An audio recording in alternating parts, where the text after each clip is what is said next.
ശബരീഷ്, ഞാൻ മലപ്പുറം ജില്ലയിൽ കാലിക്കറ്റ് യൂണിവേഴ്സിറ്റിയിൽ നിന്ന് വരുന്നു. ഞാൻ ഇവിടെ എത്തിപ്പെട്ടത് എൻ്റെ അച്ഛൻ്റെ അനിയൻ്റെ ഭാര്യ എൻ്റെ ചിറ്റമ്മയുടെ കാരണമാണ് ഇവിടെ എത്തിപ്പെടാൻ കാരണം എൻ്റെ അമിതമായ മദ്യപാനമായിരുന്നു. 32 വർഷത്തെ മദ്യപാനം. അത് കാരണം കൊണ്ടാണ് ഞാനിവിടെ എത്തിപ്പെട്ടത്. ഞാനിവിടെ അടുത്തുണ്ടായിട്ട് പോലും എനിക്ക് ഈ പള്ളിയെപ്പറ്റി അറിയില്ലായിരുന്നു. ഞാനിവിടെ ആലപ്പുഴ ULCCയിലാണ് ഞാൻ വർക്ക് ചെയ്യണത്. ആലപ്പുഴ ചങ്ങനാശ്ശേരി റോഡിന് വർക്കിന് ഞാനിവിടെ തന്നെ അടുത്തുണ്ടായിട്ട് പോലും എനിക്കറിയില്ല. ആ സമയത്തൊക്കെ കുടീൻ്റെ ഉന്മാദാവസ്ഥയിലായിരുന്നു ഞാൻ. അങ്ങനെ ഒന്നില്ലാത്ത രീതിയിലായി. കല്യാണം കഴിഞ്ഞ് ഈ കുടിയിൽ നിന്ന് രക്ഷപ്പെടുത്താൻ വേണ്ടി അച്ഛന് ഇങ്ങനെയൊക്കെ ഒരു വിസ സംഘടിപ്പിച്ച് സൗദി അറേബ്യ പറഞ്ഞയച്ചു. അവിടെ പോയാൽ രക്ഷപ്പെടുമെന്ന് വിചാരിച്ചിട്ട്. പക്ഷേ എന്താ ചെയ്യുക, നിൻ്റെ നിർഭയം കൊണ്ട് അവിടെ നിന്നും കള്ളുകൂടി തന്നെയായിരുന്നു. തിരിച്ചു വന്ന് കല്യാണം കഴിഞ്ഞു. കല്യാണം കഴിഞ്ഞാൽ നേരാവുമെന്ന് വിചാരിച്ച് കല്യാണം കഴിപ്പിച്ചു. കല്യാണം കഴിഞ്ഞിട്ടും അങ്ങനെ തന്നെ. പിന്നെ ഭാര്യയെ കൂട്ടാൻ രാത്രി 10 മണിക്ക് റെയിൽവേ സ്റ്റേഷനിൽ പോയി കൂട്ടാൻ പോയിരുന്ന ഞാൻ എന്നെ കൂട്ടി കൊണ്ടുവരേണ്ട അവസ്ഥ, ബോധമില്ലാതെ അങ്ങനത്തെ അവസ്ഥയിലൊക്കെ ആയിപ്പെട്ടിരുന്നു. എന്നിട്ട് രക്ഷപ്പെടാൻ വേണ്ടി ഞാൻ അറിഞ്ഞും കൊണ്ടും മരുന്ന് കഴിച്ചിട്ടുണ്ട്. എൻ്റെ ഭാര്യ, എൻ്റെ അമ്മ എല്ലാവരും കൂടി അറിയാതെ തന്നെ എനിക്ക് മരുന്ന് തന്നിട്ടുണ്ട്. പക്ഷേ അത് മരുന്ന് ഞാൻ അറിയാതെ കഴിക്കില്ല. കഴിച്ചിട്ട് പിന്നെ കുടിക്കുമ്പോഴും ഞാൻ ഛർദ്ദിച്ച് ഒഴിവാക്കുക. പക്ഷെ എന്നാലും എൻ്റെ കുടിയിൽ നിന്ന് മാറ്റം വരില്ല. ഛർദ്ദിക്കുമ്പോൾ എനിക്ക് കുടൽ പറഞ്ഞു വരുന്ന വരെ വേദന ഉണ്ട്, അസഹ്യമായ വേദന. എന്നാലും ഞാൻ കുടിയിൽ നിന്ന് ഒഴിവായില്ല. അത്രയും അഡിക്റ്റായി പോയിരുന്നു ഞാൻ കുടിയിൽ. പിന്നെ എങ്ങനെ രക്ഷപ്പെടണമെന്ന് ഒരു പിടുത്തമില്ല. എൻ്റെ അമ്മയാണെങ്കിൽ സ്വന്തം അമ്മ, ഞങ്ങളുടെ വീടിൻ്റെ അടുത്തൊരു കത്തോലിക്ക ചർച്ചുണ്ട്. അവിടെ അമ്മ യേശുവിൻ്റെയും മാതാവിൻ്റെയും ഭയങ്കര വിശ്വാസിയായിരുന്നു. അവിടെ പോയി പ്രാർത്ഥിച്ച് ഒരുപാട് പ്രാർത്ഥിച്ചിട്ട് എൻ്റെ കുടി മാറാൻ പ്രാർത്ഥിച്ചിട്ട് ഒന്നും ശരിയായില്ല. അതേമാതിരി സൗദിയിൽ പോയിട്ട് ഞാൻ 1999 പോയിട്ട് രണ്ടാമത് തിരിച്ചു വരുന്നത് 2008 എൻ്റെ കുടി കാരണം ഒരു പൈസ എനിക്ക് ഉണ്ടാക്കാൻ പറ്റില്ല, തിരിച്ചു വരാനും പറ്റില്ല. അങ്ങനത്തെ ഒരു അവസ്ഥയിലായിരുന്നു ഞാൻ. അങ്ങനെ പള്ളിയിൽ പോയി അമ്മ കരഞ്ഞ് പ്രാർത്ഥിച്ചിട്ട് വരുന്നവരും എല്ലാവരും എനിക്ക് വേണ്ടി പ്രാർത്ഥിച്ചിട്ടും 2008 ലാസ്റ്റാണ് ഞാൻ വരുന്നത്. അങ്ങനെയാണ് ഞാനിവിടെ എത്തിപ്പെടുന്നത്. അങ്ങനെ അത് കഴിഞ്ഞ് കൂടിയും കൂടുതലായിട്ട് ഇങ്ങനെ പള്ളിയുണ്ടെന്ന് പറഞ്ഞ് അങ്ങനെ പോയിട്ട് അങ്ങനെ അമ്മ എനിക്ക് വേണ്ടി അന്ന് എൻ്റെ സൈറ്റിൽ എനിക്ക് പ്രാർത്ഥന ഒന്നും കൊണ്ടുപോകാൻ ദിനചര്യയായിട്ട് കൊണ്ടുപോകാൻ കഴിയാത്തത് കൊണ്ട് അമ്മ ഉടമ്പടി എടുക്കാമെന്ന് പറഞ്ഞ് ഏറ്റെടുത്ത്. അമ്മ ഏറ്റെടുത്ത് ഇവിടുന്ന് ഞങ്ങൾ ഇവിടുന്ന് ഉടമ്പടിയൊക്കെ ഏറ്റെടുത്ത് ഞങ്ങൾ തിരിച്ചു പോയി. എനിക്ക് സൈറ്റിൽ അന്ന് പണി കുറഞ്ഞ് ഭാര്യ പിണങ്ങിപ്പോയി. എനിക്കൊരു നിബന്ധന വെച്ചു, ഞങ്ങൾക്ക് 16 വർഷമായിട്ട് കുട്ടികളില്ലാത്തത് കൊണ്ട് ഒരു 10 മാസം കൊണ്ട് 1,00,000 രൂപ, മാസം 10,000 രൂപ വെച്ചിട്ട് 10 മാസം കൊണ്ട് 1,00,000 രൂപ ഉണ്ടാക്കിയാൽ നമുക്ക് ട്രീറ്റ്മെൻറ്റ് തുടങ്ങാം. അങ്ങനെ ആണെങ്കിൽ മാത്രം ഒരുമിച്ച് തീരുമാനിക്കാം. അങ്ങനെ പറഞ്ഞെങ്കിൽ കൂടി എന്നെ ഉപേക്ഷിക്കുകയായിരുന്നു. അതെനിക്ക് പിന്നീടാണ് മനസ്സിലായത്. അതെനിക്ക് മാതാവ് വെളിപ്പെടുത്തി തന്നു നേരിട്ട്. അങ്ങനെ അവൾക്കറിയാം 10,000 പോയിട്ട് ഒരു മാസം എനിക്ക് 1,000 രൂപ മിച്ചം വെക്കാൻ കഴിയില്ല. അങ്ങനത്തെ കുടിയാണ് എൻ്റെ കുടി. അതുകൊണ്ട് അവൾക്കറിയാം. അതപ്പം ഞാൻ പറഞ്ഞു നോക്കാം, ഞാൻ ശ്രമിക്കാം. ഞാൻ പറഞ്ഞു അവളെന്താ അക്കൗണ്ടിലേക്ക് ഞാൻ ആദ്യം അയക്കാമെന്ന് പറഞ്ഞു. നിൻ്റെ അടുത്ത് വെച്ചാൽ ശരിയാവില്ല, അത് പറ്റൂല, നിങ്ങൾ വെക്കണം, നിങ്ങൾക്കൊരു ഉത്തരവാദിത്ത ബോധം വരണം. അതെനിക്കുണ്ടാവില്ല എന്ന് എനിക്കും അറിയാം. എന്ത് ചെയ്യണമെന്നറിയാം, നോക്കാമെന്ന് പറഞ്ഞു ഞാൻ. അങ്ങനെയാണ് ഞാൻ ഈ അമ്മയും ഇവിടെ വന്ന് ഉടമ്പടി എടുത്ത് തിരിച്ച് പോയി കുടിച്ച് ഞാൻ കൂടെ തിരിച്ച് എൻ്റെ പണി പോയാൽ മട്ടായി. പിന്നെ അത് രണ്ടാമത് കിട്ടി. ആ പോണ വഴിക്ക് ഞങ്ങൾ തിരിച്ച് പോണ വഴിക്ക് യാദൃശ്യമായി ഞങ്ങളുടെ ULCC ലീഡറെ കണ്ട് ലീഡർ പിന്നെ വിളിച്ചു പറഞ്ഞ് പണിക്ക് കയറാൻ. ആ സമയം കയറാൻ എനിക്ക് 2 ദിവസം നിൽക്കുകയാണ് ഞാൻ പിന്നീടും കുടിച്ചിട്ട് അമ്മ പിന്നെ പൊട്ടിക്കരഞ്ഞ് നെഞ്ഞത്തടിച്ചിട്ട്, അന്നേരം ഞാൻ കുടിച്ചില്ല. അത് തലേന്ന് ഞാൻ രാവിലെ കുടിച്ചതിൻ്റെ ഇത് തീർത്തിട്ട് എൻ്റെ മാതാവേ, ഞാനോട് എന്തിനു വേണ്ടിയാണ് എൻ്റെ ഉടമ്പടി എടുത്തത്, എൻ്റെ മകനെ വേണ്ടി ഉടമ്പടി എടുത്തിട്ട് എൻ്റെ മകൻ പിന്നെയും കുടിക്കാനുള്ളൂ എന്ന് പറഞ്ഞ് നെഞ്ഞത്തടിച്ചപ്പോൾ എനിക്ക് സങ്കടം വന്നിട്ട് ഞാൻ കൈയൊക്കെ പിടിച്ച് വെച്ച് അമ്മ കുറേ കരഞ്ഞ് എന്നെ കാണണ്ട പോകുമെന്ന് പറഞ്ഞ്. അന്ന് ഞാൻ പിന്നെ ഇറങ്ങിപ്പോയി. ഞാൻ കുടിച്ചു ബോധമില്ലാതെ കുടിച്ചു. പിറ്റേന്ന് രാവിലെ എനിക്ക് അത് 2 ദിവസം കത്തിഞ്ഞിട്ട് തിരിച്ചു പോന്നാൽ മതി. രാത്രി ഞാൻ വണ്ടി കയറി നേരെ ആലപ്പുഴ ഇറങ്ങി നേരെ ഇവിടെ വന്നു. ഉടമ്പടി ഞാനങ്ങെടുത്ത് സ്വന്തം എനിക്ക് തോന്നിയിട്ട് ഞാൻ ഇവിടെ നിന്ന് ഉടമ്പടി എടുത്ത് പോയിട്ടും സൈറ്റിൽ കയറിയിട്ടും എൻ്റെ 1/9/2023 സെപ്റ്റംബർ മാസം 1-ാം തീയതി ഞാൻ എടുത്തു. പക്ഷേ കുടി നിന്നില്ല. എൻ്റെ ഈ പ്രാർത്ഥന പോകേണ്ടതില്ല. ലാസ്റ്റ് 15-ാം തീയതി ഞാനും വിളിച്ച അമ്മയോട് യേശുവിനോട് പറഞ്ഞു, ചെറുപ്പത്തിൽ ഞാൻ ഈ കത്തോലിക്ക സഭ ഈ പള്ളിയിൽ പോയത് ഞാൻ കുരിശിൻ്റെ ഒന്നിൽ നിന്ന് വന്നൊക്കെ വെറുതെ നോക്കി ഇങ്ങനെ നിന്നുണ്ട്. അപ്പം ഞാൻ എൻ്റെ മനസ്സിൽ നിന്ന് പറഞ്ഞു, ഞാൻ അന്ന് എൻ്റെ ചെറുപ്പത്തിൽ ഞാൻ ഒരുപാട് ഇഷ്ടപ്പെട്ടിട്ടുണ്ട്, പക്ഷേ ഞാനൊരാവശ്യവും ഞാൻ പറഞ്ഞില്ല. പക്ഷേ എനിക്കിപ്പോൾ ഒരു ആവശ്യം വേണ്ട, എൻ്റെ മദ്യപാനം എനിക്ക് നിർത്തി തരണം, എനിക്ക് നിർത്തി തന്നേ മതിയാവുമെന്ന് പറഞ്ഞ് ഞാൻ കരഞ്ഞുകൊണ്ട്, വല്ലാതെ കരഞ്ഞിട്ടൊന്നുമില്ല, എന്നെക്കൊണ്ട് നിർത്തിച്ചതെന്ന് പറഞ്ഞു. അത് കരഞ്ഞു. 16-ാം തീയതി മുതൽ പിന്നെ എനിക്ക് കുടിക്കേണ്ടി വന്നില്ല. അത് എന്താണെന്നുള്ളത് സത്യം എനിക്കറിയില്ല.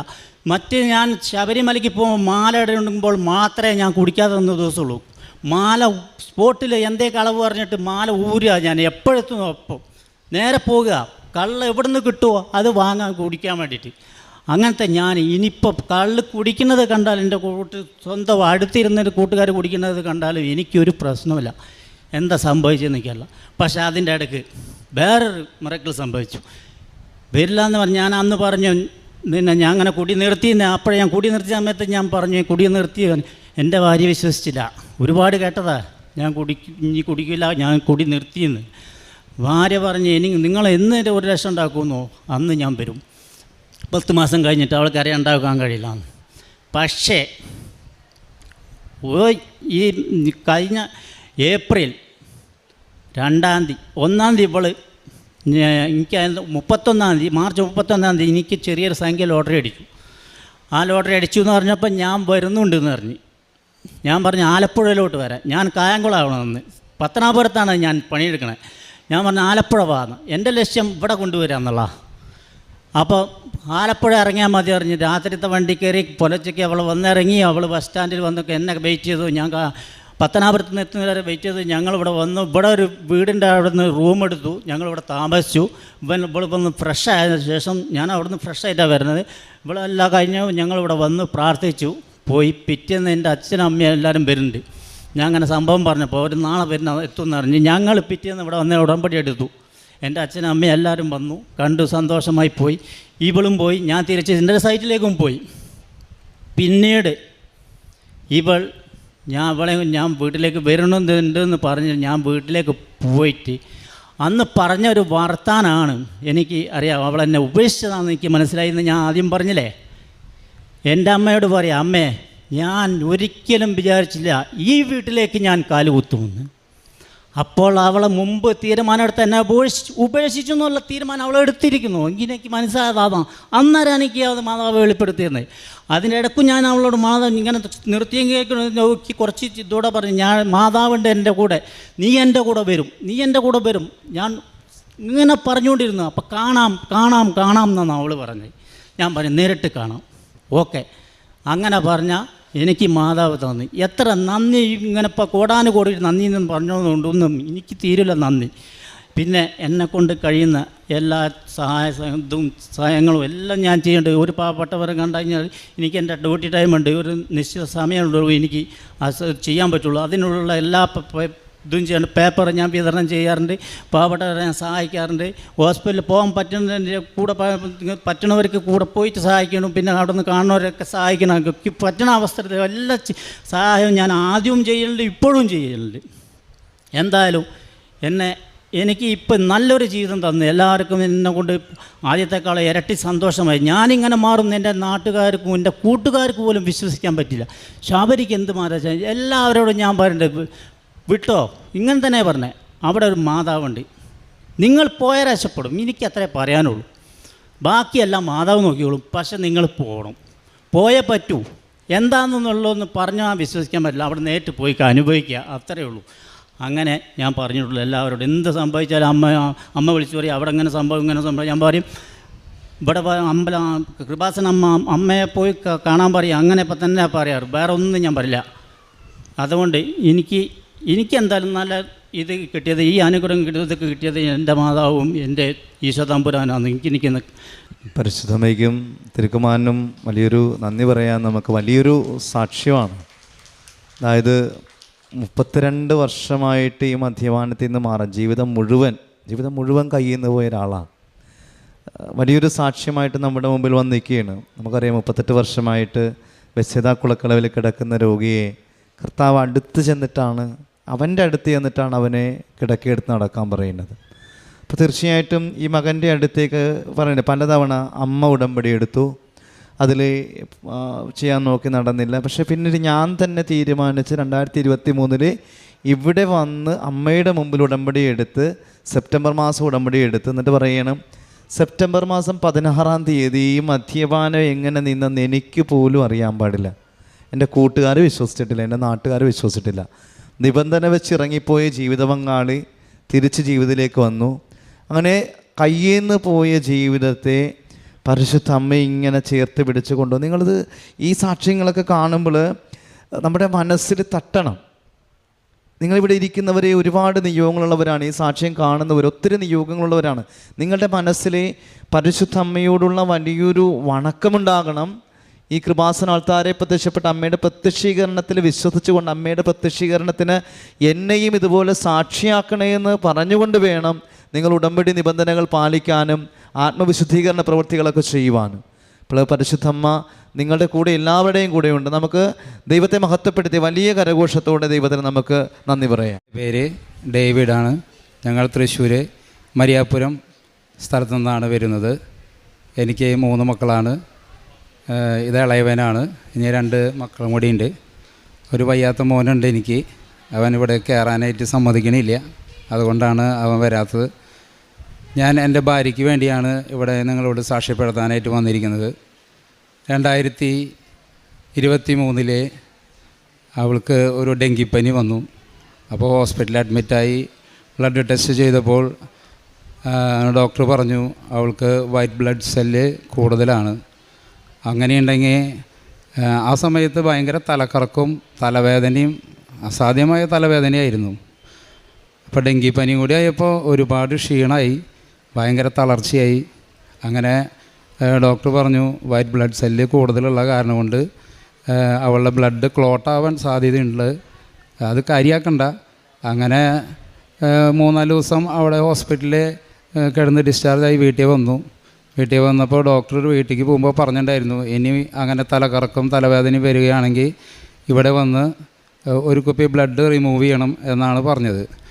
അപ്പോൾ ഞങ്ങളത് കഴിഞ്ഞ് 2-3 ദിവസം കഴിഞ്ഞപ്പോൾ 2023 ആഗസ്റ്റിൽ തന്നെ ഇവിടെ വന്ന് ഉടമ്പടി പുതുക്കി. ആദ്യം 2019 ഉടമ്പടി എടുത്തിട്ടുണ്ടായിരുന്നു, പക്ഷേ കൊറോണ വന്ന് അത് പൂർത്തിയാക്കാൻ പറ്റിയില്ലേ. പിന്നെ 23 വന്ന് ഇവിടെ വന്ന് ഉടമ്പടി എടുത്തു. എല്ലാ ദിവസവും ഞങ്ങൾ കുർബാനയ്ക്ക് പോവും.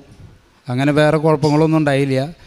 2 മാസം 2.5 മാസം കഴിഞ്ഞപ്പോൾ വീണ്ടും ഇതേപോലെ അസഹ്യമായ തലവേദനയും തലകറക്കും വീണ്ടും വന്നു.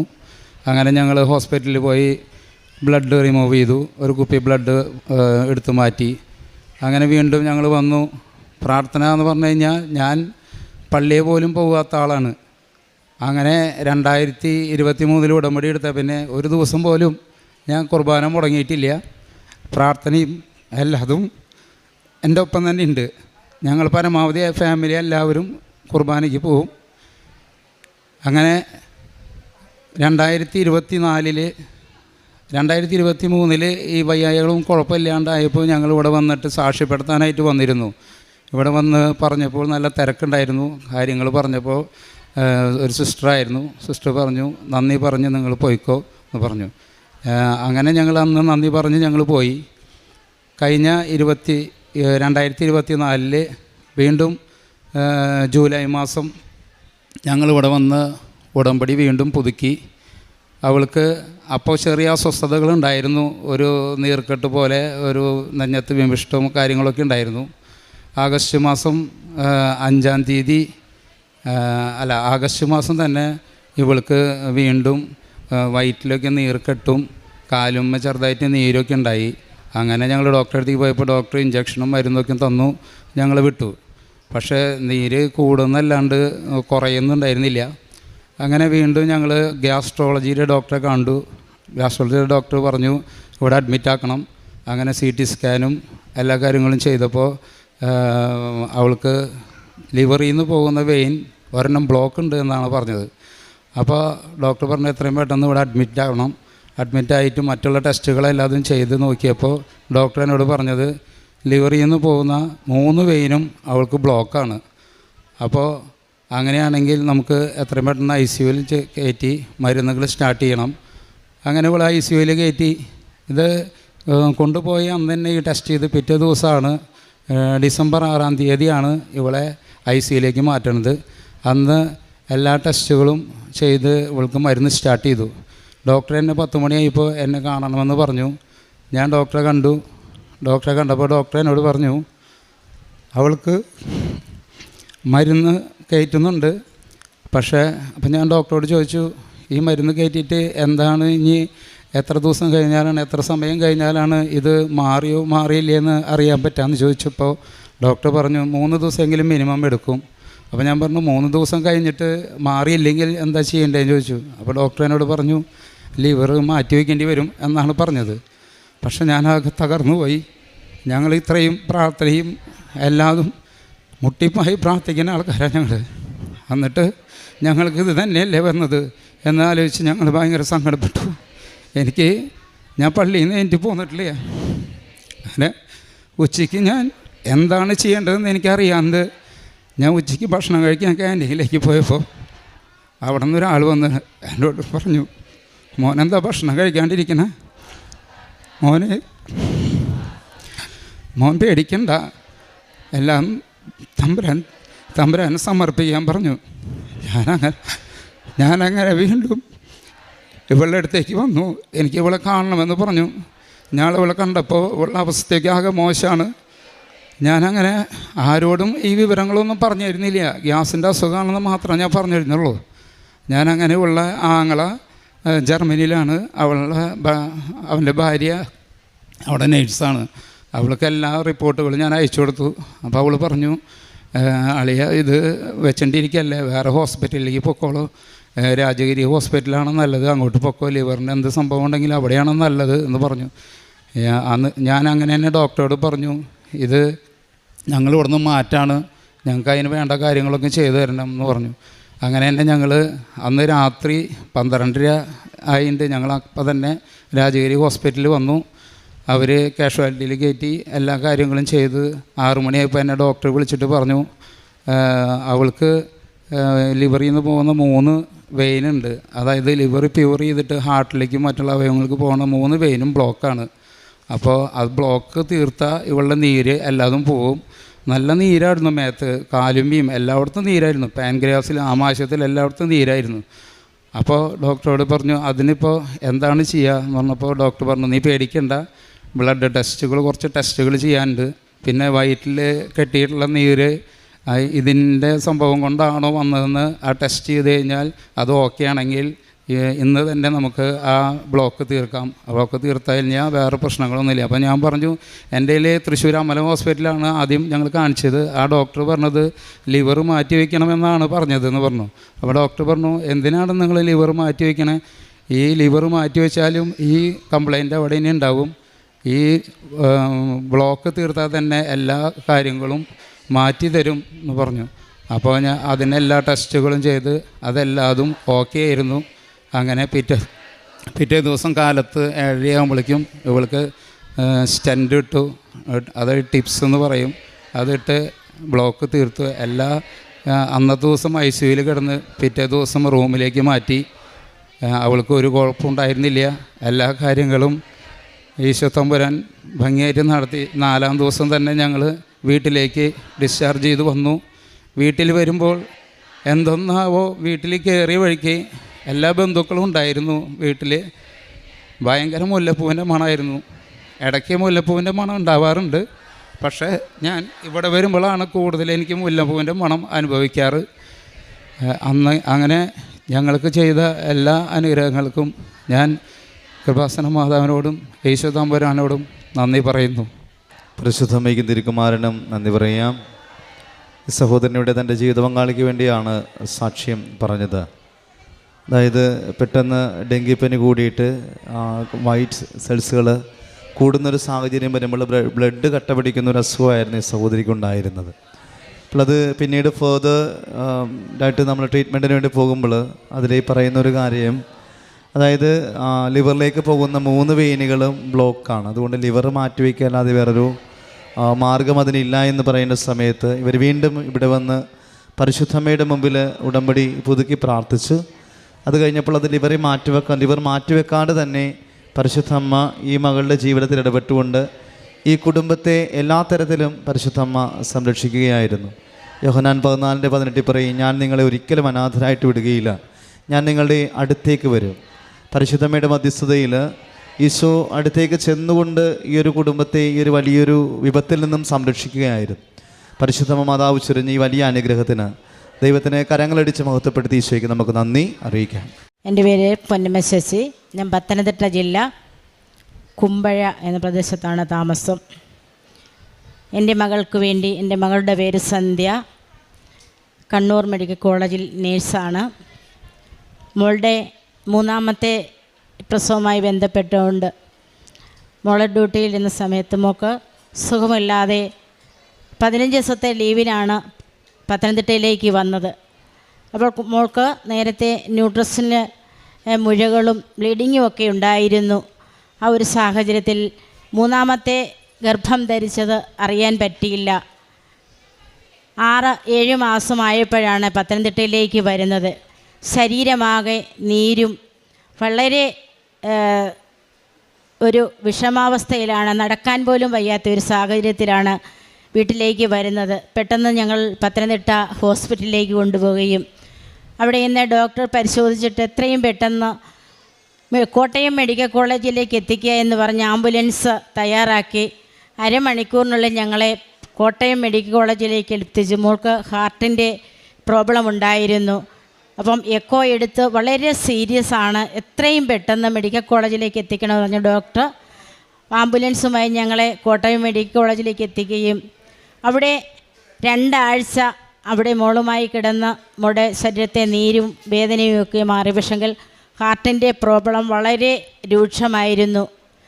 വാൽവിന് 3നും വളരെ ക്രിട്ടിക്കൽ സ്റ്റേജായിരുന്നു. എത്രയും പെട്ടെന്ന് ഓപ്പറേഷൻ ചെയ്യണമെന്ന് പറഞ്ഞു.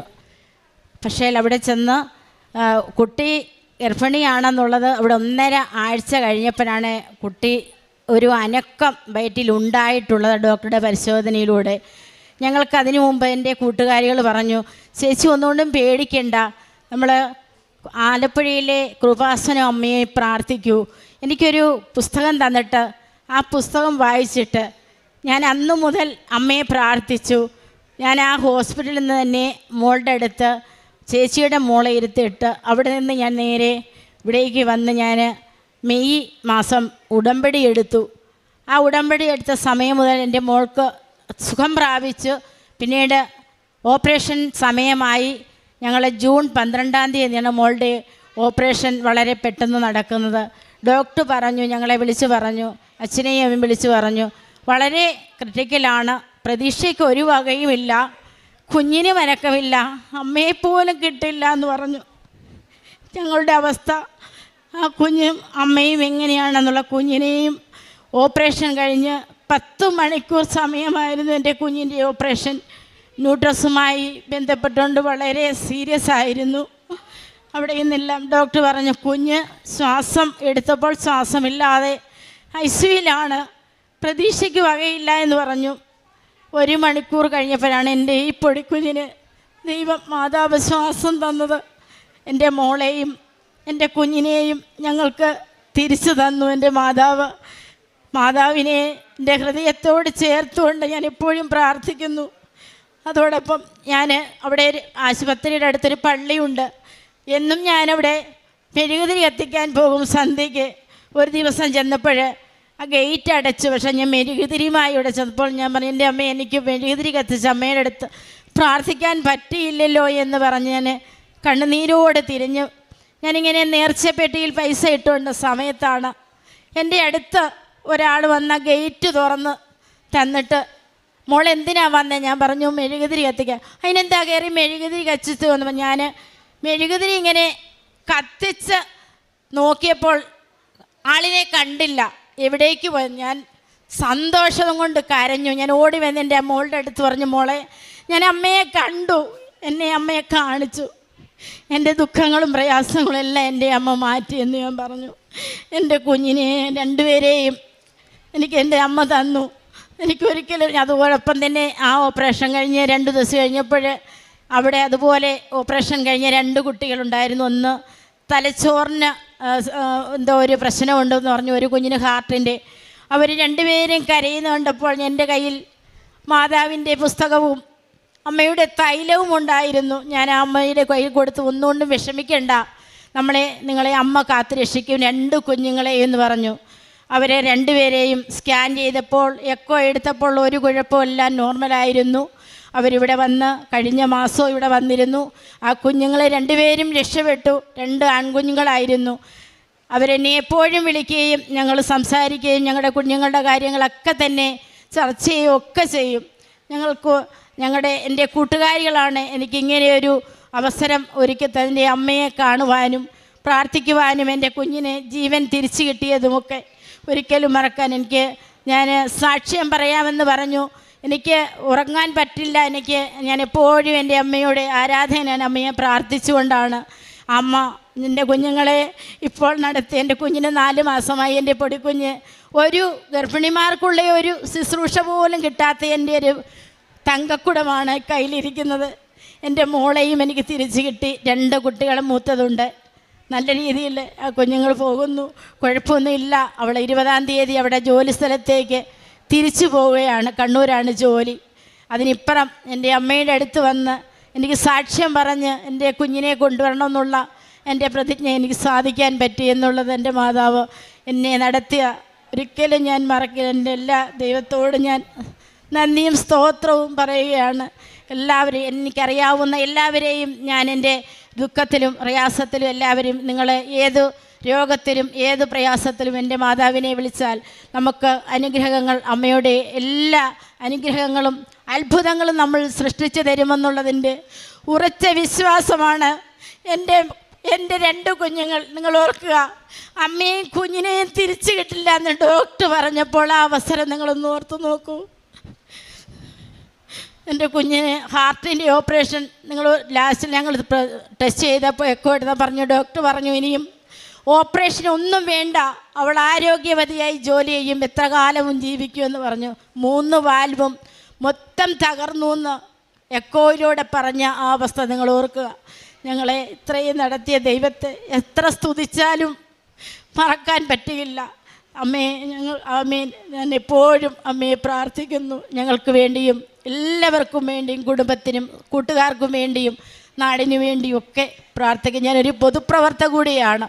അപ്പോൾ അതിൻ്റേതായ ആരെ അറിയുകയാണെങ്കിലും അവർക്ക് വേണ്ട നിർദ്ദേശങ്ങൾ കൊടുക്കുകയും കഴിഞ്ഞ ദിവസത്തെയുള്ള എല്ലാ മെസ്സേജുകളും അവിടേക്ക് കൊടുക്കുകയും ഒക്കെ ചെയ്തത് പ്രാർത്ഥിക്കുവാനും ഒക്കെ അറിയിച്ചിട്ടുണ്ട്.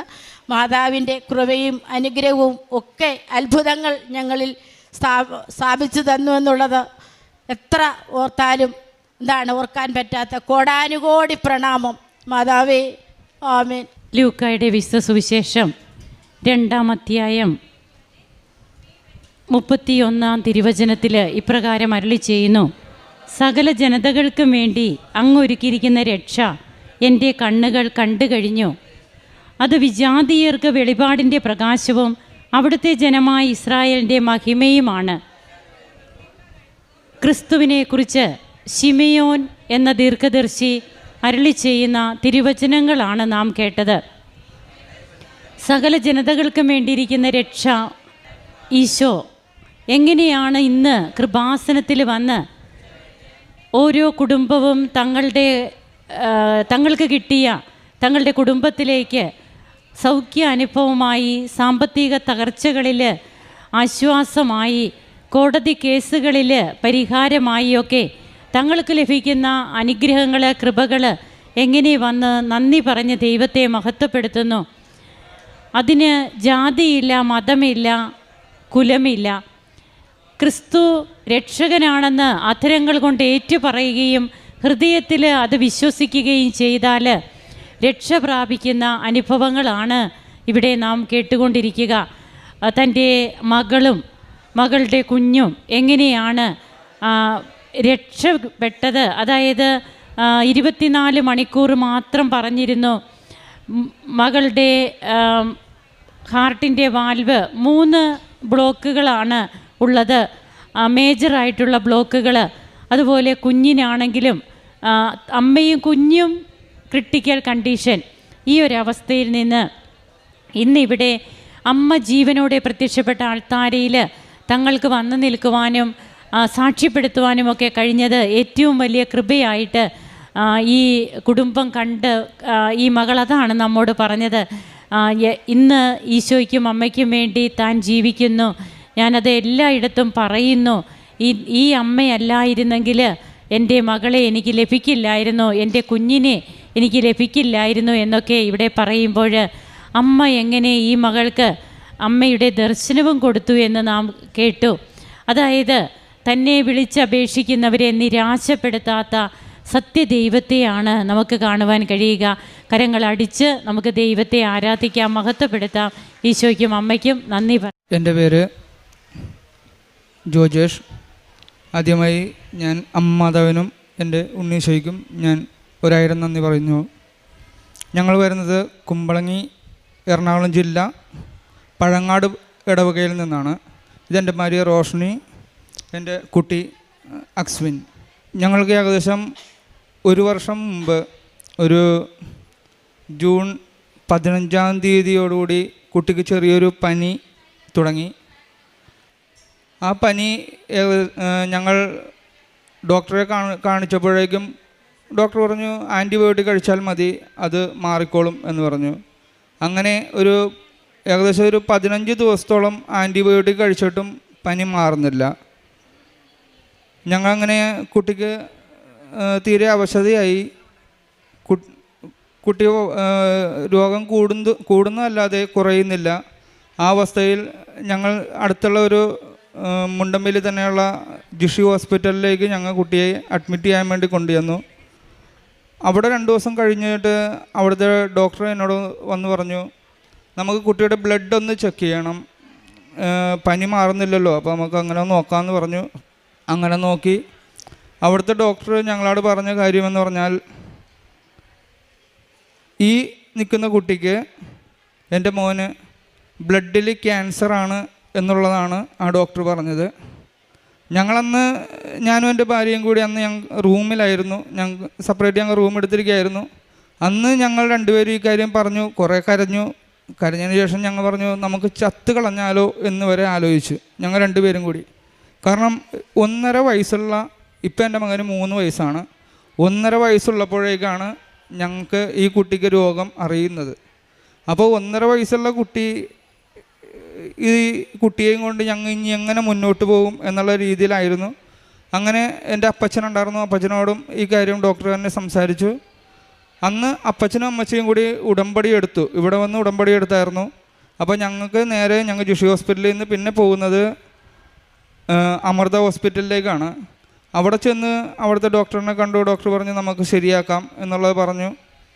അങ്ങനെ ഞാനപ്പോൾ എൻ്റെ കൂട്ടുകാരി, ഞങ്ങളുടെ പള്ളിയിലെ കൂട്ടുകാരന്മാരോട് ഞാൻ പറഞ്ഞു, ഇന്നപോലെ കുട്ടിക്ക് ഇതാണ് അവസ്ഥ, അപ്പോൾ പ്രാർത്ഥന സഹായം എല്ലാവരോടും അഭ്യർത്ഥിക്കണമെന്ന് പറഞ്ഞു. ഇത് പറഞ്ഞൊരു 10 മിനിറ്റിന് ശേഷം ഞാൻ അറിയുന്നത്, എന്നെ വിളിക്കുന്നത് പുറത്തുനിന്ന് വിദേശ രാജ്യങ്ങളിൽ നിന്നുള്ള കൂട്ടുകാരൊക്കെ എന്നെ വിളിക്കാൻ തുടങ്ങി. കുട്ടിക്ക് ഇതാണെന്ന് അറിഞ്ഞല്ലോ, എങ്ങനെയാണെന്നൊക്കെ ചോദിച്ചു.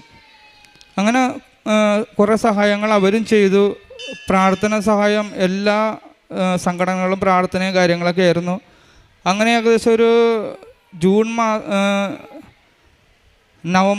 നവംബർ മാസം വരെയും കുഴപ്പമൊന്നുമില്ലായിരുന്നു. അപ്പോൾ ഇതിൻ്റെ കീമോയും കാര്യങ്ങളൊക്കെ സ്റ്റാർട്ട് ചെയ്തു. കീമോ നടന്നതിന് ശേഷം ബ്ലഡിലുണ്ടായിരുന്ന ക്യാൻസർ മുഴുവൻ മാറി എന്നുള്ള ഡോക്ടർ പറഞ്ഞു. അത് നെഗറ്റീവായി എന്ന് പറഞ്ഞു. അപ്പോൾ ഞങ്ങൾ കുറച്ച് ആശ്വാസമൊക്കെ ആയി.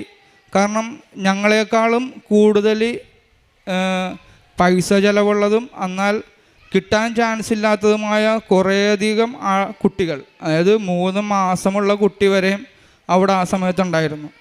അപ്പോൾ ഞങ്ങൾ ആശ്വാസം, കാരണം ഞങ്ങൾക്ക് ചെറുതാണല്ലോ തന്നത് എന്നുള്ളൊരു ആശ്വാസം ഉണ്ടായിരുന്നു. അപ്പോൾ ഞങ്ങൾ ഇതിൽ നിന്ന് ഞങ്ങൾ റിക്കവറായി എന്നുള്ളൊരു ചിന്താഗതിയിൽ ഞങ്ങൾ മുന്നോട്ട് പോകുമ്പോൾ കുട്ടിക്ക് ഇടയ്ക്ക് LP, അതായത് നമ്മളുടെ എല്ലാ മരുന്നുകളും തലച്ചോറിലും നട്ടലിൻ്റെ അകത്തേക്കൊന്നും കയറത്തില്ല. അപ്പോൾ അതിന് വേണ്ടിയിട്ട് നമ്മൾ സെപ്പറേറ്റ് LP എന്ന് പറഞ്ഞാൽ, അതായത് ഇഞ്ചക്ഷൻ എടുക്കുകയും ചെയ്യും. അതായത് നട്ടെല്ല വെള്ളം എടുത്ത് അത് ടെസ്റ്റിന് വിടും. അതുകൂടാതെ മരുന്ന് അതിലേക്ക് ആഡ് ചെയ്യുന്ന ഒരു പരിപാടി, അതിനെ LP എന്ന് പറയുന്നത്. അപ്പോൾ ഇത് ചെയ്ത്, അപ്പോൾ ആദ്യത്തെ അതങ്ങനെ കുറച്ച് ദിവസം ചെയ്ത് കഴിഞ്ഞപ്പോഴേക്കും വേറെ കുഴപ്പങ്ങളൊന്നും ഇല്ലായിരുന്നു. ഒരു പ്രാവശ്യം ഡോക്ടർ വന്നിട്ട് പറഞ്ഞു, LP ചെയ്തപ്പോഴേക്കും എന്തോ ഒന്ന് കണ്ടിട്ടുണ്ട്, നമുക്ക് അടുത്ത LP വരുമ്പോൾ ഒന്ന് നോക്കാട്ടാന്ന് പറഞ്ഞു. ഞാൻ പറഞ്ഞു ശരി ആയിക്കോട്ടെ. അങ്ങനെ രണ്ടാമത്തെ LP വന്നു. ആ LPയിൽ അവർ പറഞ്ഞു അത് ക്യാൻസറിൻ്റെ സെല്ലുകളാണ്, അത് ബ്ലഡിൽ നിന്ന് മാറിക്കഴിഞ്ഞപ്പോഴേക്കും തലച്ചോറിൻ്റെ ഭാഗത്തേക്കാണ് വ്യാപിച്ചിരിക്കുന്നത്. അപ്പോൾ ഞാനത് ചോദിച്ചു ഇതെങ്ങനെ വന്നു എന്ന് ചോദിച്ചു. പറഞ്ഞു അത് ചിലപ്പോൾ മരുന്നുകളെല്ലാം അതിലേക്ക് ആകൂല്ലല്ലോ, അപ്പോൾ അതുകൊണ്ട് വന്നേക്കണമായിരിക്കാമെന്ന് പറഞ്ഞു. അപ്പോൾ നമുക്ക് മരുന്ന് കൂടുതൽ കൊടുക്കാമെന്ന് പറഞ്ഞു. അങ്ങനെ ഞാൻ ഓക്കെ പറയുകയും ചെയ്തു. അങ്ങനെ ഞങ്ങളുടെ പ്രോട്ടോക്കോളൊക്കെ എല്ലാം മാറി മരുന്ന് കൂടുതലുള്ള ഡോസ് കൂടിയ മരുന്നുകൾ കയറ്റാവുന്ന രീതിയായി. അങ്ങനെ വന്ന് അത് മൂന്നാമത്തെ പ്രാവശ്യം, അപ്പോൾ ഈ മരുന്നുകൾ കൊടുക്കുന്നതിന് കൂട്ടത്തിൽ അടുത്ത മൂന്നാമത്തെ LP വന്നു കഴിഞ്ഞപ്പോഴേക്കും 80 എണ്ണം ഉണ്ടായിരുന്ന സ്ഥലത്ത് അത് നമ്മൾ മരുന്ന് കൂടുതൽ കൊടുത്തിട്ട് പോലും അത് 160 മേലേക്ക് കൂടിക്കൊണ്ടിരുന്നു. അങ്ങനെ വന്നു കഴിഞ്ഞപ്പോഴേക്കും ഡോക്ടർ ഞങ്ങളെ വിളിപ്പിച്ചു. ഞങ്ങൾ ചെന്ന് കഴിഞ്ഞപ്പോഴേക്കും പറഞ്ഞു എന്നെ പോലെ കുട്ടിയുടെ ഈ സെല്ലുകൾ മരുന്നുമായിട്ട് പ്രതികരിക്കുന്നില്ല. അപ്പോൾ നമുക്ക് ഇനി ചെയ്യാനുള്ളതെന്ന് പറഞ്ഞാൽ കുട്ടിക്ക് മരുന്ന് കൊടുക്കാം, അതായത് വേദന ഇല്ലാതിരിക്കാൻ വേണ്ടിയിട്ട് കുട്ടിക്ക് മരുന്ന് കൊടുക്കാം. ഏകദേശം ഒരു 1.5 മാസം അല്ലെങ്കിൽ 2 മാസം, അതിനപ്പുറത്തേക്ക് കുട്ടി ഉണ്ടാകില്ല എന്നുള്ളതാണ് പറഞ്ഞത്. അപ്പോൾ ഞങ്ങളോട് ഇതെല്ലാം പറഞ്ഞു. അപ്പോൾ ഞങ്ങളോട് പറഞ്ഞു ഇന്ന പോലെ ഇതിനു മുമ്പ് കുട്ടിയുടെ കാഴ്ച നഷ്ടപ്പെടാം, പിന്നെ കൊച്ചിൻ്റെ ശരീരം കയ്യും കാലൊക്കെ തളർന്നു പോകും, ഇതൊക്കെ അതൊക്കെ എല്ലാം അഭിമുഖീകരിക്കണം എന്നുള്ള ഒരു ക്ലാസ് പോലെ ഞങ്ങൾക്ക് തന്നു. അന്ന് ഞാനും എൻ്റെ അപ്പച്ചനും അവിടെ ഡോക്ടറിൻ്റെ ക്യാബിനിൽ നിന്ന് ഇറങ്ങുമ്പോൾ കരഞ്ഞുകൊണ്ട് ഞങ്ങൾ ഇറങ്ങുകയാണ്. ഇറങ്ങുന്നതിന് മുമ്പ് ഞാൻ ഡോക്ടറിനോട് പറഞ്ഞു, ഡോക്ടർ ഞാനൊരു സ്ഥലത്ത് പോയിട്ട് വരാം, എന്നിട്ട് നമുക്ക് വീണ്ടും ചെക്ക് ചെയ്യാമെന്ന് പറഞ്ഞു. അപ്പോൾ എന്നോട് ഡോക്ടർ ചോദിച്ചു ചിലപ്പോൾ വേറെ ഏതെങ്കിലും ഹോസ്പിറ്റലിൽ എന്തെങ്കിലും ആയിരിക്കും ഉദ്ദേശിച്ചേക്കണം. അപ്പോൾ എന്നോട് ഡോക്ടർ ചോദിച്ചു എവിടെയാണ് പോകണമെന്ന് ചോദിച്ചു. അപ്പോൾ ഞാൻ പറഞ്ഞ് കൃപാസനം എന്നും പറഞ്ഞ ആലപ്പുഴയിലൊരു ധ്യാന കേന്ദ്രമുണ്ട്, ഞാൻ അവിടെ വന്ന് പോയിട്ട് വരാം, എന്നിട്ട് നമുക്ക് അടുത്ത ടെസ്റ്റ് നടത്താമെന്ന് പറഞ്ഞു. അങ്ങനെ ഇത് പറഞ്ഞത് നവംബർ 20-ാം തീയതിയാണ്, 2023 നവംബർ 20-ാം തീയതി ഇത് പറഞ്ഞു. 21-ാം തീയതി ഞാൻ അന്ന് രാത്രി തന്നെ എൻ്റെ ആൻറ്റിയുടെ, അതായത് അമ്മച്ചിയുടെ അനിയത്തിയുടെ മകനെ വിളിച്ച് വണ്ടി അറേഞ്ച് ചെയ്തു. ഇയാളെ കൊണ്ട് ഉടമ്പടി എടുപ്പിക്കാൻ വേണ്ടിയിട്ട് ഞങ്ങൾ അവിടെ നിന്ന് രാവിലെ ഏകദേശം ഒരു 5 മണിക്ക് മുമ്പ് അവിടെ നിന്ന് പോന്നു. അപ്പോൾ ഇവൻ 1.5 വയസ്സായത് കാരണം ഇപ്പോൾ കൊച്ചപ്പിയിട്ട് കഴിഞ്ഞെന്നാൽ നമുക്ക് ഒന്നും ചെയ്യാൻ പറ്റത്തില്ല, കഴിയിക്കലും കാര്യങ്ങളൊക്കെ എന്നെ കൊണ്ട് ചിലപ്പോൾ സാധിച്ചില്ല എന്ന് വരും. അപ്പോൾ അത് കാരണം ഞാൻ എൻ്റെ ചേച്ചിയെ വിളിച്ചു. എന്നാൽ ചേച്ചിയുടെ അടുക്കലൊന്നും ഇവൻ നിൽക്കാത്തതാണ്. പക്ഷേ ഇയാൾ ഉടമ്പടി എടുക്കാൻ വേണ്ടി പോകുന്ന അന്നത്തെ ദിവസം എൻ്റെ ഈ മകനെന്ന് പറഞ്ഞ ആൾ കരഞ്ഞിട്ടില്ല.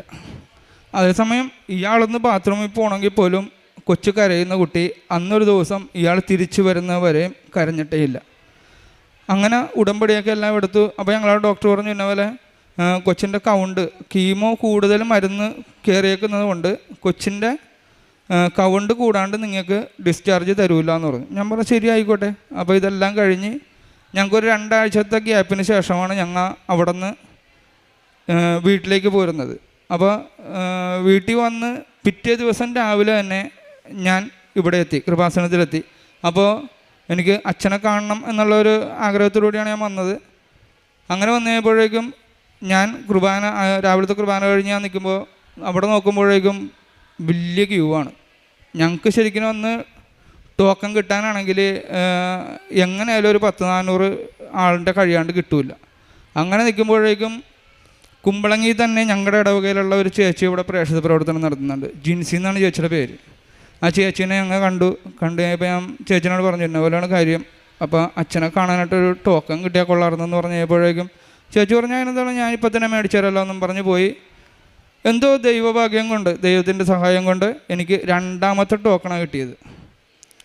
അങ്ങനെ അച്ഛൻ വന്നു ഇവിടെ ആൾക്കാരുടെ മുമ്പിൽ വെച്ചിട്ട് എൻ്റെ കൊച്ചിനെ ബ്ലെസ് ചെയ്തു. ഇതെല്ലാം കഴിഞ്ഞപ്പോൾ തൊട്ട് എന്തോ അകത്തെന്തോ രോഗം മാറി എന്നുള്ളൊരു വിശ്വാസം. ഞാനിപ്പോൾ ഹോസ്പിറ്റലിൽ ഇടയ്ക്ക് വിസിറ്റിങ്ങിന്, അതായത് കൊച്ചിന് കീമോയും കാര്യങ്ങളൊക്കെ ചെയ്യാൻ വേണ്ടി ചെല്ലുമ്പോൾ ഡോക്ടറിനെ കാണും. അപ്പോൾ ഡോക്ടറിനോട് ഞാൻ പറഞ്ഞു, നമുക്ക് ചെയ്യണ്ടേ, ഹെൽപ്പ് ചെയ്യണ്ടേ എന്ന് ചോദിക്കുമ്പോൾ ഡോക്ടർ പറയും, ആകട്ടെ സമയമായിട്ടില്ല, ഒന്ന് മരുന്നിൻ്റെ പവറൊക്കെ ഒന്ന് തീരുന്നിട്ട് നമുക്ക് ചെയ്യാം എന്ന് പറഞ്ഞ് അങ്ങനെ നീണ്ടു പോകുന്ന ഒരു ഇതായിരുന്നു. അപ്പോൾ അങ്ങനെ ഇരിക്കെ ചെയ്ത് ഞങ്ങൾക്ക് ഡോക്ടർ പറഞ്ഞു, നമുക്ക് ഹെൽപ്പ് ചെയ്യാം, കൊച്ചിനിപ്പോൾ കൗണ്ടൊക്കെ എല്ലാം നോർമലാണ്, അപ്പോൾ നമുക്ക് ഹെൽപ്പ് ചെയ്യാമെന്ന് പറഞ്ഞു. അങ്ങനെ ഡിസംബർ 23 ഹെൽപ്പ് ചെയ്തു. അപ്പോൾ ഞാനിപ്പോൾ തലേദിവസം ഡോക്ടറിനെ കണ്ടപ്പോൾ ഞാൻ പറഞ്ഞു, ഡോക്ടറെ പോസിറ്റീവ് ആയാലും നെഗറ്റീവ് ആയാലും ഒന്ന് വിളിച്ച് പറയണം കേട്ടോ എന്ന് പറഞ്ഞു. അപ്പോൾ ഞങ്ങൾ ആ സമയത്ത് വീട്ടിലാണ്, അവിടെ നിന്നാണ് ചെന്നിരിക്കുന്നത്. ഹെൽപ്പ് ചെയ്ത് 23 ഹെൽപ്പ് ചെയ്തു. വൈകുന്നേരം ഒരു 4 മണിയായപ്പോൾ ഡോക്ടർ വിളിച്ചിട്ട് പറഞ്ഞു, നിങ്ങൾ ക്രിസ്മസൊക്കെ അടിച്ച് പൊളിച്ചിട്ട് വന്നാൽ മതി, കൊച്ചിൻ്റെ ശരീരത്തിൽ ഒറ്റൊരു സെല്ല് പോലും ഇല്ല എന്ന് പറഞ്ഞു.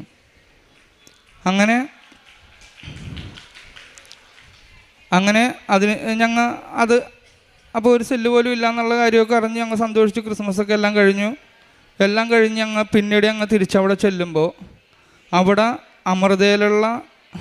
അമൃത ഹോസ്പിറ്റലിലെ സ്റ്റാഫ് എല്ലാവരും തന്നെ ഞങ്ങളുടെ അടുക്കേ വന്നിട്ട് പറഞ്ഞു, നിങ്ങൾ കൃപാസനത്തിൽ പോയല്ലേ, നിങ്ങൾക്ക് മാതാവാണല്ലേ മാറ്റിത്തന്നത്. അതായത് ഞങ്ങളെ നോക്കുന്ന ഡോക്ടർ പോലും, അതായത് ഡോക്ടർ ബ്രാഹ്മണരാണ്. അപ്പോൾ ആ ഡോക്ടർ വേറൊരു ഡോക്ടറിനോട് പറഞ്ഞിട്ട്, പുള്ളിക്കാരത്തിയാണ് ഞങ്ങളോട് പറഞ്ഞത്, നിങ്ങൾ കൃപാസനത്തിൽ പോയപ്പോഴല്ലേ നിങ്ങളുടെ രോഗം മാറിയത്, അപ്പോൾ അത് കാരണം നമുക്ക് ഇനി ബാക്കിയുള്ള ചെക്കപ്പൊന്നും വേണ്ട, ഇതെല്ലാം കഴിഞ്ഞ് കഴിയുമ്പോൾ പെറ്റ് സ്കാൻ എന്നും പറഞ്ഞൊരു സ്കാൻ ചെയ്യാറുണ്ട്, ഇത് ഇനി ശരീരത്തിൽ എവിടെയെങ്കിലും ഉണ്ടോ എന്ന് അറിയാൻ വേണ്ടിയിട്ട്. അപ്പോൾ ഈ ഡോക്ടർ പറഞ്ഞിരിക്കുന്നതെന്ന് പറഞ്ഞാൽ, ഇത് മരുന്നുകൊണ്ടല്ല ഞങ്ങളുടെ കുഞ്ഞിൻ്റെ രോഗം മാറിയത്, അത് അവർ വിശ്വസിക്കുന്ന അവരുടെ മാതാവ് അവർക്ക് മാറ്റിക്കൊടുത്തതാണ്, അതുകൊണ്ട് ഇവനിഞ്ഞ് വേറെ ചെക്കപ്പൊന്നും വേണ്ട എന്ന് പറഞ്ഞു. ഇപ്പോൾ ഏകദേശം ഞങ്ങൾക്ക് 3 മാസം കൂടുമ്പോൾ പോയാൽ മതി, 2.5 വർഷത്തെ ട്രീറ്റ്മെൻറ്റോട് ബാക്കിയുണ്ട്. അതിൽ ഇപ്പോൾ കുറഞ്ഞ ഒരു 5 LP എങ്കിലും ഇതിന് ശേഷം കഴിഞ്ഞിട്ടുണ്ട്. ഇതുവരെയും എല്ലാം നെഗറ്റീവ് എന്നല്ലാതെ ഒരു സെല്ല് പോലും അവൻ്റെ ശരീരത്തിൽ കാണിച്ചിട്ടില്ല. പിന്നെ ഞങ്ങൾ ഈ പ്രേക്ഷിത പ്രവർത്തനം എന്ന് പറയാനായിട്ട് ഞങ്ങളൊന്നും തന്നെ അങ്ങനെ ചെയ്തിട്ടില്ല. ഞങ്ങൾ നേരത്തെയൊക്കെ എല്ലാം ഒരു ജന്മദിനം എന്തെങ്കിലുമൊക്കെ വന്നിട്ടുണ്ടെങ്കിൽ എല്ലാവരെയും വിളിച്ചു കൂട്ടി ആഘോഷമായിട്ട് കൂടുന്ന പരിപാടി, ഞങ്ങളിപ്പോൾ ആ പരിപാടിയൊക്കെ നിർത്തി. ഞങ്ങളിപ്പോൾ അനാഥാലയത്തിൽ അവിടുത്തെ കുട്ടികളോട് കൂടിയാണ് ഞങ്ങൾ ആഘോഷിക്കുന്നത്, അല്ലാതെ വേറെ പ്രത്യേകിച്ച് ഇതൊന്നുമില്ല. പിന്നെ ഞങ്ങൾ ചെയ്യുന്നതെന്ന് പറഞ്ഞു കഴിഞ്ഞാൽ, ഹോസ്പിറ്റലിൽ ഞങ്ങളുടെ കൂടെ കഴിയുന്ന ആൾക്കാർക്ക് ഞങ്ങൾ ഇവിടുത്തെ പത്രവും കാര്യങ്ങളൊക്കെ അവിടെ കൊടുക്കുന്നുണ്ട്. ഞങ്ങളുടെ വീടിൻ്റെ അടുത്തുള്ള സ്ഥലങ്ങളിലും പത്രമൊക്കെ കൊടുക്കുന്നുണ്ട്. അപ്പോൾ ഇത് പറയാനായിട്ട് ഇന്നിപ്പോൾ ഇവിടെ വന്നപ്പോൾ ഞങ്ങൾ വന്നു, സാക്ഷ്യത്തിൻ്റെ പേപ്പർ ഇവിടെ സിസ്റ്ററിൻ്റെ കൊടുത്തിട്ട് പോകാം എന്നും പറഞ്ഞാണ് ഞങ്ങൾ വന്നത്. കാരണം എനിക്ക് 10 പേരുടെ മുമ്പിൽ നിന്ന് പ്രസംഗിക്കാനോ അല്ലെങ്കിൽ എന്തെങ്കിലും പറയാനോ പേടിയാണ്, എൻ്റെ കയ്യും കാലും വിറക്കും, ആ ഒരു അവസ്ഥയാണ്. അപ്പോൾ അതുകൊണ്ട് ഞാൻ വൈഫിനെ കൊണ്ട് പറയിപ്പിക്കാമെന്നുള്ള രീതിയായിരുന്നു. പക്ഷേ അയാളും കൈയൊഴിഞ്ഞു. അപ്പോൾ ഞാനവിടെ മാറി നിന്ന് ഇവർ സംസാരിക്കുന്നുണ്ടല്ലോ എന്നും പറഞ്ഞ് ഞാനവിടെ നിൽക്കുകയായിരുന്നു. എന്തോ ദൈവത്തിൻ്റെ വിധി ഇതായിരിക്കാം, എന്നെ കൊണ്ട് പറയിപ്പിക്കണമെന്നായിരിക്കാം. അതുകൊണ്ട് ഞാൻ എന്താണ് ഇയാൾ പറയണമെന്ന് നോക്കാൻ വേണ്ടിയിട്ട് ഞാനിവിടെ സിസ്റ്ററിൻ്റെ അടുത്ത് വന്നതാണ്. പക്ഷേ ലാസ്റ്റ് അത് കറങ്ങിത്തിരിഞ്ഞ് ഞാൻ തന്നെ പറയേണ്ട ഒരു വിധിയാണ് എനിക്കിപ്പോൾ കിട്ടിയത്. 91 സങ്കീർത്തനം 14 തിരുവചനം അരുളി ചെയ്യുന്നു, അവൻ സ്നേഹത്തിൽ എന്നോട് ഒട്ടി നിൽക്കുന്നതിനാൽ ഞാൻ അവനെ രക്ഷിക്കും, അവൻ എൻ്റെ നാമം അറിയുന്നത് കൊണ്ട് ഞാൻ അവനെ സംരക്ഷിക്കും. തൻ്റെ കുഞ്ഞിൻ്റെ ബ്ലഡ് ക്യാൻസർ അസുഖത്തെക്കുറിച്ചും അത് പിന്നീട് എങ്ങനെയാണ് ക്യൂറായത്, പരിപൂർണമായിട്ട് ഇപ്പോൾ സൗഖ്യം ലഭിച്ച ആ ഒരു അനുഭവം, അതാണ് നാം ഇപ്പോൾ കേട്ടത്. അപ്പോൾ ഇവിടെ വന്ന് ഉടമ്പടി എടുത്തതിന് ശേഷം ബഹുമാനപ്പെട്ട VP ജോസഫ് അച്ഛനെ കാണുന്നതും എല്ലാവരും കൈയൊഴിഞ്ഞപ്പോൾ ഈ മകൻ്റെ മനസ്സിൽ വന്നതാണ് കൃപാസനം. ഇനി യാതൊരു രീതിയിലും തൻ്റെ മകൻ ജീവിക്കാൻ സാധ്യതയില്ല എന്ന് ഡോക്ടേഴ്സ് പറയുമ്പോൾ, എത്ര മാസം എന്നൊക്കെ ഡോക്ടേഴ്സ് കൃത്യമായിട്ട് പറഞ്ഞപ്പോൾ പിന്നീട് മറ്റൊന്നും ആലോചിച്ചില്ല. പിന്നീട് കൃപാസനത്തിലേക്ക് മാത്രമാണ് വന്നതെന്നും ഇവിടെ വന്നതിന് ശേഷം പിന്നീട് കുഞ്ഞിനുണ്ടായ ഓരോ അനുഭവങ്ങൾ അതാണ് നാം ഇപ്പോൾ കേട്ടത്. ആരും ഇല്ലാത്തവർക്ക്, അതായത് വഴി അടഞ്ഞവരുടെ ജീവിതത്തിലെ തുറക്കുന്ന വഴികളാണ് ഉടമ്പടിയുടേതെന്ന് അതുകൊണ്ടാണ് പറയുന്നത്. ഇവിടെ മറ്റാർക്കും ഒന്നും ചെയ്യാൻ സാധിക്കില്ല എന്ന് ഈ കുടുംബം തിരിച്ചറിയുന്നു, ഈ മകൻ തിരിച്ചറിയുന്നു. അങ്ങനെ ഇന്ന് ഇവിടെ വന്ന് തൻ്റെ കുടുംബം ഒന്നിച്ച് സാക്ഷ്യം പറയുകയാണ്. അപ്പോൾ സ്നേഹത്തിൽ ഒട്ടി നിൽക്കുന്നവരെ കർത്താവ് കൈവിടില്ല, അവരുടെ മനസ്സിൽ തോന്നിക്കും എവിടെയാണ് നാം ചെല്ലേണ്ടത്, ആരെയാണ് നാം സമീപിക്കേണ്ടത്, എവിടെയാണ് നമുക്ക് വേണ്ടിയിട്ട് ഒരുക്കി വച്ചിരിക്കുന്ന രക്ഷയുള്ളത്. ഇത് ഈശോയോട് ചേർന്ന് നിൽക്കുമ്പോൾ മാത്രമേ നമുക്കത് മനസ്സിലാവുകയുള്ളൂ. അല്ലെങ്കിൽ അത് വെറും തോന്നലായിട്ട് നാം തള്ളിക്കളയും. ഇങ്ങനെ എത്രയോ പേര് ധ്യാന സെൻറ്റേഴ്സിൻ്റെയൊക്കെ പേര് മനസ്സിൽ വരുന്നു. അതിലൊന്നായിട്ട് തള്ളിക്കളയാതെ ഈ മകൻ ഇവിടെ വന്നത് അത് അമ്മ ക്ഷണിച്ചത് കൊണ്ടാണ്. ഈ കുടുംബത്തെ ഇവിടെ കൊണ്ടുവന്ന് ഈശോ മഹത്വപ്പെടണമെന്ന് അമ്മ ആഗ്രഹിച്ചത് കൊണ്ടാണ്. അങ്ങനെ പിന്നീട് തനിക്ക് തന്നെ ഒരു സാക്ഷ്യം പറയാൻ സാധിച്ചു. അതും ഒരു വലിയ കൃപ തന്നെയാണ്. അതായത് കുറേ പേരെങ്കിലും പറയും മൈക്ക് പിടിച്ചിട്ടില്ല, പേടിയാണെന്ന്. എന്നാൽ ഈ ഉടമ്പടി എടുക്കുന്നത് വഴി എന്തൊക്കെ കഴിവുകളാണ് നമുക്ക് വർത്തിക്കുന്നതെന്നുള്ളതും കൂടി നാം ചിന്തിക്കണം. അതായത് ഒരിക്കലും ഇങ്ങനെയൊന്നും ചെയ്തിട്ടില്ലാത്ത ഓരോ വ്യക്തികൾ, വിദ്യാഭ്യാസം പോലും ഇല്ലാത്ത എത്രയോ മക്കൾ ഇവിടെ കയറി മൈക്ക് പിടിച്ച് നിന്ന് എത്രയോ തീഷ്ണതയോടെ ഈശോയെയും അമ്മയെയും കുറിച്ച് പറയുന്നു. അവരുടെ ജീവിതത്തിൽ അവർക്ക് അനുഭവപ്പെട്ട കാര്യങ്ങൾ പങ്കുവയ്ക്കുന്നു. അതാണ് പരിശുദ്ധാത്മാവിൻ്റെ പ്രവർത്തനം. ധൈര്യത്തിൻ്റെ ആത്മാവാണ് പരിശുദ്ധാത്മാവ്. നാം കൈവിട്ടില്ലെങ്കിൽ ആത്മാവ് നമ്മുടെ കൂടെ തന്നെ ഉണ്ടാകും. നാം കൈവിട്ടാൽ ആത്മാവിനെ നമുക്ക് നഷ്ടപ്പെടും. അങ്ങനെ ഇന്ന് ഈ കുടുംബത്തെ ഇവിടെ കൊണ്ടുവന്ന് നിർത്തി ഈശോയെ മഹത്വപ്പെടുത്തുന്നതിന് സാഹചര്യങ്ങൾ ഒരുക്കിയ പരിശുദ്ധ അമ്മയ്ക്കും ഈശോയ്ക്കും നമുക്ക് നന്ദി പറയാം. കരങ്ങളടിച്ച് നമുക്ക് ദൈവത്തെ ആരാധിക്കാം, മഹത്വപ്പെടുത്താം.